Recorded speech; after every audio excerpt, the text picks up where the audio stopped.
ଚାଲନ୍ତୁ ଦେଖିବା ଆଜିର ଏହି ଭିଡ଼ିଓରେ ଗଜପତି ଡିଷ୍ଟ୍ରିକ୍ଟରେ ଉପସ୍ଥିତ ଏକ ପ୍ଲେସ୍ ଲୁହାଖମ୍ବ।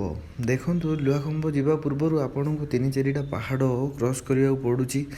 ଆମେ ଆସି ମନ୍ଦିର ପୁରା ପାଖାପାଖି ପାହାଡ଼ରେ ପହଞ୍ଚି ଯାଇଛୁ। ଆଉ ଟିକେ ପରେ ଯାଇ ପହଞ୍ଚିବୁ ମନ୍ଦିର ପାଖାପାଖି। ମନ୍ଦିରରେ ପ୍ରଥମେ ପହଞ୍ଚିଲା ବେଳକୁ ଦେଖିବେ ଆପଣ ଗୋଟେ କୁଡ଼ିଆ ଦେଖାଯିବ। ଦେଖନ୍ତୁ କୁଡ଼ିଆଟା, ସେ କୁଡ଼ିଆରେ ଆପଣମାନେ ରେଷ୍ଟ କରିପାରିବେ। ତାପରେ ଏବେ ମନ୍ଦିର ଯିବା ରାସ୍ତା ଏଇଟା ହେଉଛି ମନ୍ଦିର ଯିବା ରାସ୍ତା। ଆପଣମାନେ ଏପଟେ ପଥରରେ ଚାଲି ଚାଲି ଆସିବେ। ଏପଟେ ତଳକୁ ଦେଖିବେ ଓହ୍ଲାଇବା ପାଇଁ ଗୋଟେ ରାସ୍ତା ଆସିବ। ଆମେ ସେପଟେ ଓହ୍ଲାଇବାକୁ ପଡ଼ିବ। ସେଇଟା ବି ପୁରା ଦେଖିବେ ସେପଟ ସାଇଡ଼୍, ତାର ରାଇଟ୍ ସାଇଡ଼୍ ପୁରା ଖାଲ ଦେଖିକିରି ଓହ୍ଲାଇବାକୁ ପଡ଼ିବ ଆମକୁ। ଚାଲନ୍ତୁ ଦେଖନ୍ତୁ, ଏଇଟା ମନ୍ଦିରକୁ ଯିବା ପୂର୍ବରୁ ପ୍ରଥମେ ଆମକୁ ଗୋଟେ ଛୋଟ ରାସ୍ତା ଦେଇ ଗଳି ଯିବାକୁ ପଡ଼ିବ। ସେ ମନ୍ଦିର ଭିତରେ ମଧ୍ୟ ଦେଖନ୍ତୁ କେତେ ଛୋଟ ରାସ୍ତା, ବସି ଯିବାକୁ ପଡ଼ିବ, ଆପଣ ଠିଆ ରହିପାରିବେନି।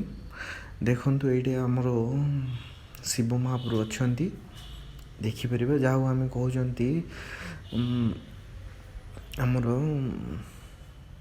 ଲୁହାଖମ୍ବ ବାବା।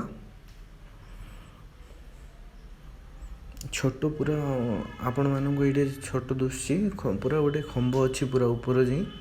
ଦେଖନ୍ତୁ ଏଇଠି ଯିଏ ବି ଆସୁଛନ୍ତି ତାକୁ ପିଇବା ପାଇଁ ଆମ ପାଣି ବ୍ୟବସ୍ଥା ମଧ୍ୟ ହେଇଛି।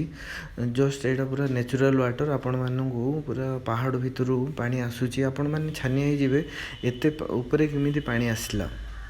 ଦେଖନ୍ତୁ ପଦାକୁ ଆମେ ଏବେ ବାହାରି ପଡ଼ିଲେ।